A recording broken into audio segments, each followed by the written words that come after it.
Everyone, welcome back to the channel to a new blog Snigdha's লাইফস্টাইলে অনেক অনেক ভালোবাসা জানিয়ে অনেক অনেক স্বাগত জানিয়ে একটা নতুন ব্লগ নিয়ে তোমাদের সামনে আবার ফিরে এলাম।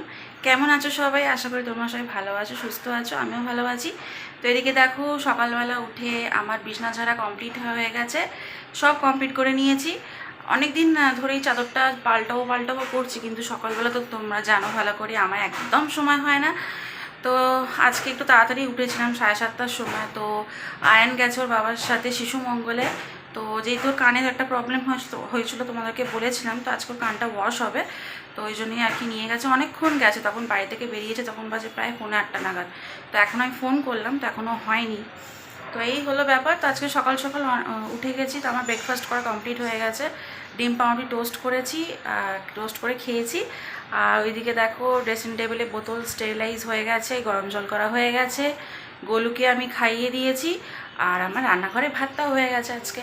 তো আজকে এখনও তোমার দাদাভাই আসেনি, তো আজকে রান্না ভাবছি চিকেন করব, একদম সোজা সাপটা খাবার, সেটা হচ্ছে ভাত আর মাংস। আর দেখি পটল আছে, পটলটা যদি ভাজা করব, আর যদি আলুটা ভাজা যায়। এই অবধি ওই দেখো আমার রান্নাঘরে ভাত করা হয়ে গেছে। ভাতটা আমি একটু আগেই করে নিলাম, কেন কি ছেলে তো কিছু খেয়ে যায়নি। তো দেখা যাক এসে কি খায়। তো বললো তোর বাবা কচুরি আনবে, এখন জানি না। ভাতটার জন্য আমি আগেই করে নিয়েছি, তরকারিটা পরে করবো। আসল মাংসটা তো নেই ঘরে, মাংসটা তো ওনাদের দাদা কিনে নিয়ে আসবে। তো এই আর কি। বাইরে বুঝতেই পারছো প্রচণ্ডভাবে রোদ উঠেছে, মানে এত জোর মানে রোদের তেজ কি বলবো, প্রচণ্ড রোদ। মাসি কাজ করতে চলে এসছে, মাসি ঘরদোর মোছা সব কমপ্লিট হয়ে গেছে। তো এবার মাসি জামা কাপড় কাচ্ছে আর কি। তো ওই আর কি। তো গোলুকে এখনও চান করায়নি, মাসির বাথরুমের কাজ কমপ্লিট হয়ে গেলে তারপরে আমি গোলুকে চান করাবো। তো অন্যদিন তো তোমরা আমার দেখতে পাও, দেখো নাইটি পরে ব্লগ করি। তো আজকে আমি দেখো একটা 3/4 প্যান্ট পরেছি, আর আমি একটা ঢলঢলে একটা গেঞ্জি পরেছি। তো এই আর কি করবো, সবসময় নাইটি পরে ব্লগ করাটা ঠিক একটা ভালো দেখায় না। তো ওই জন্য আজকে ইচ্ছে হলো, ওই জন্য আমি করলাম। যাই হোক, তো গতকালকে প্রচণ্ড গরম ছিল, কালকে সারাটা দিন আমি নাজাল হয়ে গেছিলাম। আজকে জানি না কি অবস্থা হবে। একটু আগে তো ঘুম পাড়িয়ে দিলাম, আর আমার তো মানে এত জোর ঘুম পাচ্ছিল একটু আগে, তখন বাজে 9টা, মানে এত জোর ঘুম পাচ্ছে, মানে আমি তো যে ঢুলে ঢুলে পড়ে যাচ্ছি। তো যাই হোক, আমার সকালবেলা উঠে অনেক কাজই সেরেছি, ব্লগ এডিট করা হয়ে গেছে, পোস্ট করাও মানে আপলোডে বসিয়ে দিয়েছি। তো চলো সঙ্গে থাকো, ব্লগটা দেখতে থাকো, আশা করি ভালো লাগবে। সেদিকে দেখো, এখানে এই একটা টেডি বিয়ার, একটা পাশে পিঙ্ক কালারের টেডি বিয়ার ছিল, সে মানে পিঙ্ক কালার টেডি বিয়ারটা নেই। তো ওর ভেতরে যেই তুলোগুলো ছিল সেগুলোকে বাইরে বার করে নিয়েছি। আর সেটা দিয়ে একটা কি বানিয়েছে জানো, দাঁড়াও তোমাদেরকে দেখাই। ওর অর্ধেক তুলো দিয়ে এই যে বালিশটা বানানো হয়েছে, আমার বর বানিয়ে দিয়েছে। তো ভালোই হয়েছে, বেশ নরম, বেশ মাথাটা রাখলে বেশ আরাম লাগে কিন্তু। তো এই অর্ধেক তুলোটা রয়েছে, ওটা দিয়ে দেখি আরেকটা বালিশ বানিয়ে দেবো। তো এই হয়। তো এমনি পুতুলটা সেরকম পুরো নোংরা হয়ে গেছিলো, আর সেটা ধোয়ার মতন আমার এখন ক্ষমতা নেই। তো বেকার ছিঁড়ে ছাড়াও গেছিলো, তো ওই জন্য অনেক দিন হয়ে গেছে। তোমাদেরকে বলেছিলাম যে আমার আয়ানের যখন অন্নপ্রাশন, তখন ওটাও পেয়েছিল। তো আজ প্রায় 6 বছর হতে যায়। তো বেকার জিনিস রেখে লাভ নেই, ওই জন্য একদম ফেলে দিয়েছি। তো তুলোগুলোকে রেখে দিয়েছি। ফাইনালি দেখো, গোলু এদিকে আস্তে আস্তে কিন্তু বড় হচ্ছে। তো এদিকে দেখো ফাইনালি ও একদম উল্টে গেছে। তো এবার একদম ইজিলিভাবে দেখো আস্তে আস্তে ও উল্টে যাচ্ছে। আগে একটু কষ্ট হতো উল্টাতে, মানে অর্ধেক পাচ্ছে তো অর্ধেক পাচ্ছে না, এখন পুরো একদম ভালোভাবে পারছে। তো এটা দেখে না আমার খুব আর কি আনন্দ হচ্ছে, একদিকে ভালোও লাগছে। এই দেখো, এদিকে এখন আদিয়ানের চান করা কমপ্লিট হয়ে গেছে। তো তোমার দাদা ফোন করেছিল, ওরা আসছে। তো আয়ানের কান দিয়ে অনেকটা নোংরা বেরিয়েছে, পুরো কানটা পুরো ওয়াশ করেছে। তো আমি জিজ্ঞেস করলাম যে দুটো কানে ওয়াশ করেছে কি না, তো বললো না, একটা কানে তো কিছু ছিল না। সত্যিই একটা কানে কিছু ছিল না, ওর বাঁ কানে কোনো প্রবলেমই ছিল না, তো ডান কানেই অনেক নোংরা ছিল। তো যখন আমি প্রথম দেখেছিলাম নোংরাটা কানে, তখন একদম শক্ত কেমন ইটের মতন ভেতরে দেখাচ্ছিল। তারপরে যখন ওষুধটা দিয়েছিল, ওষুধটা দিতে দিতে দিতে জিনিসটা আবার কালারটা আবার অন্যরকম চেঞ্জ হয়ে গেল। তো এই আর কি। আর এদিকে দেখো, ওকে তো চান টান করিয়ে দিয়েছি আমি। আর দেখো দেখো এখন হচ্ছে আমার ছেলে আস্তে আস্তে বড় হচ্ছে, প্রায় এখন 4 মান্থস মতন হতে যায়, এখনো হয়নি, তখন উল্টে যাচ্ছে ছেলে, দেখেছো? এবার আবার কদিন পর হামাগুড়ি দেবে ছেলে আমার। আস্তে আস্তে আমার গলু বড় হয়ে যাচ্ছে। তো চলো দেখি আর কি করি। তোমরা দাদা এখনো আসেনি, রান্না তো করতে হবে, অনেক বেলা হয়ে যাচ্ছে। চলো পরে আসছে। এখন দেখো শুয়ে শুয়ে চেল্লাচ্ছে। ফাইনালি দেখো এদিকে অনেক চেষ্টার পর ও কিন্তু উল্টাতে পারছে। তো দেখো উল্টাতে পারছে ঠিক আছে, কিন্তু এখনও কিন্তু সেই হামাটা দিতে পারছে না।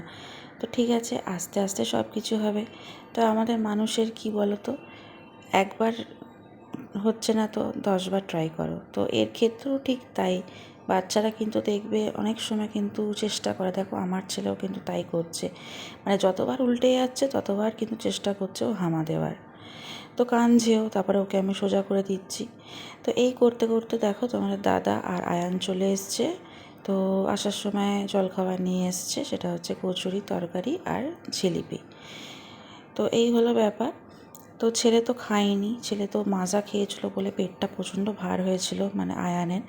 তো ওকে আর দিইনি, তো খাবো না বলল।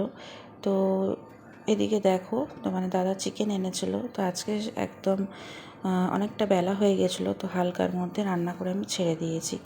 তো সেটা হচ্ছে একদম চিকেনের লাল ঝোল আর আলু পটল ভাজা। তো এই হচ্ছে আজকের মেনু ছিল। তো যা যা লাগে চিকেনে ম্যারিনেট করার জন্য সব রকম মশলা দিয়ে, আজকে টমেটো দিয়েছি, আদা রসুন বাটাও দিয়েছি, দিয়ে ভালো করে দেখো মেখে নিচ্ছি। কিন্তু আজকে চিকেনটাও খেতে কিন্তু খুব ভালোও হয়েছিল। আজকে চিকেনটা মানে এতগুলো বিরক্তি করছিলো, আমি চিকেনটা আর কড়াতে আলাদা করে সেদ্ধ করিনি, মানে সব কিছু কষে কাষে না আজকে প্রেশারে দিয়ে দিয়েছি।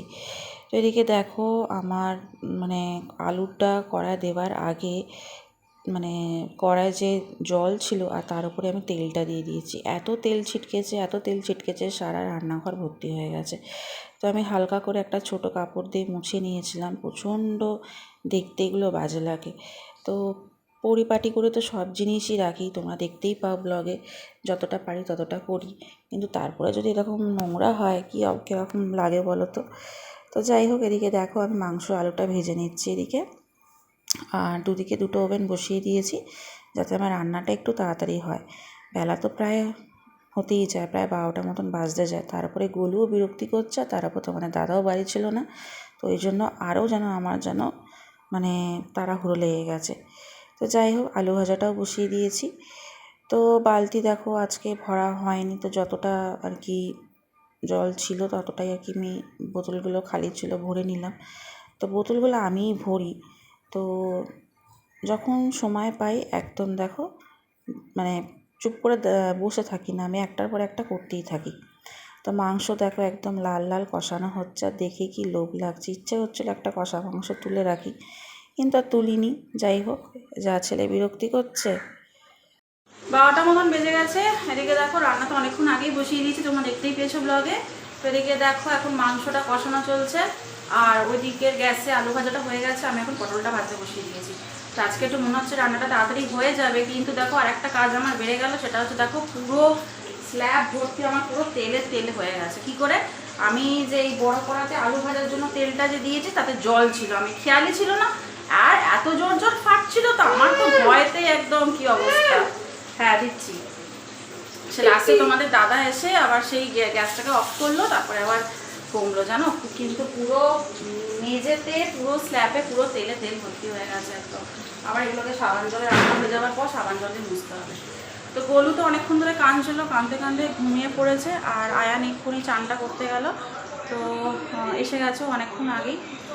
তো এসে কিছু খাইনি, তো আমি কচুরি এনেছিল, কচুরি দিলাম, সে পুরো বমি করে দিল। আসার সময় মাজা খেয়েছিল, তো এটা পুরো একদম বমি করে দিল। তো যাই হোক, আমি আর জোর করিনি, একবারেও ভাত খাবো এই আর কি। চলো, আর যা গরম, আমার অবস্থা দেখো পুরো একদম ঘেমে ঝোল হয়ে যাচ্ছি, প্রচুর গরম। তো রান্নাটা কমপ্লিট, 1টা মতন বেজে গেছে। দেখো এইসবে চান করে আমি বেরোলাম, চান তো করতেই যেতে পারছিলাম না, মানে এত সেই কালকের মতন সেই একই ঝামেলা করছিল গোলু। তো যাই হোক, ওকে সেই তোমার শুয়েছিল পাশ ফিরে, তোকে ফোনে সেই বুলবুল পাখি একটা যে গান আছে সেটা চালিয়ে দিয়ে গেলাম। তো কিছুক্ষণ চুপ করে থাকলো, আবার আমি বাথরুম থেকে শুনতে পাচ্ছি যে কাঁদছে, মানে গানটা হয়তো বন্ধ হয়ে গেছিলো, কাঁদছে। তো যাই হোক এখনও ওদিকে শুয়ে আছে, তোমাদেরকে আর দেখাচ্ছি না যেহেতু খালি গায়ে রয়েছে বলে। রান্না আমার হয়েই গেছে। আজকে চিকেনটা না তাড়াতাড়ি করার জন্য চিকেনটা আজকে প্রেশারে একদম স্টিম দিয়ে দিয়েছি, আমি না আর পাচ্ছিলাম না। তারপরে আমার নিজেরও শরীরটা খুব একটা যে ভালো তা নয়, মানে ভালো না এই আর কি। তো চলো দেখিয়ে দিই তোমাদের রান্নাটা। এদিকে দেখো আজকে চিকেনটা প্রেশারে একদম করেছি। তো এই দেখো লাল লাল একদম মাংস আলুর ঝোল নর্মাল, আর এই যে আলু পটল ভাজা, আর নিচোটা তো ভাত আছে, এই যে ওটা দেখাচ্ছি না। মানে এক গামলা কাপড় পরে রয়েছে, এগুলোকে এখন ধুয়েছি, এগুলোকে আমার কখন শুকুর দেবো আমি জানি না, দেখি। তো শুকুর দিতে যাবো সেটাও এখন আমার সময় নেই, কেন আয়ান সকাল থেকে কিচ্ছু খাইনি, তো ওকে আমি খাওয়াবো। আর গোলুও প্রচুর বিরক্তি করছে, আর জন্য ভালো লাগছে না। দেখো আমি এই মাত্র সবে চান করে এলাম, মুখের অবস্থা দেখো, দেখি বুঝতে পারছো। দেখো সামনে দিয়ে নিয়ে এসছি ক্যামেরাটা, দেখো পুরো ঘেমে, দেখো কি অবস্থা। চলো আমি ঘরে যাই, দেখি। দুপুরের পর থেকে আর কিছুই তোমাদের সাথে শেয়ার করতে পারিনি। তো বিকালে দেখো একটু বেরিয়েছিলাম, পুরনো বাড়ি যাচ্ছিলাম, তো ওটাই তোমাদের সাথে শেয়ার করলাম। তো আজকে ভিডিওটা আমি এখানেই শেষ করে দিচ্ছি, আবার কাল থেকে একটা নতুন ব্লগ নিয়ে আবার দেখা হচ্ছে। সবাই ভালো থেকো, সুস্থ থেকো।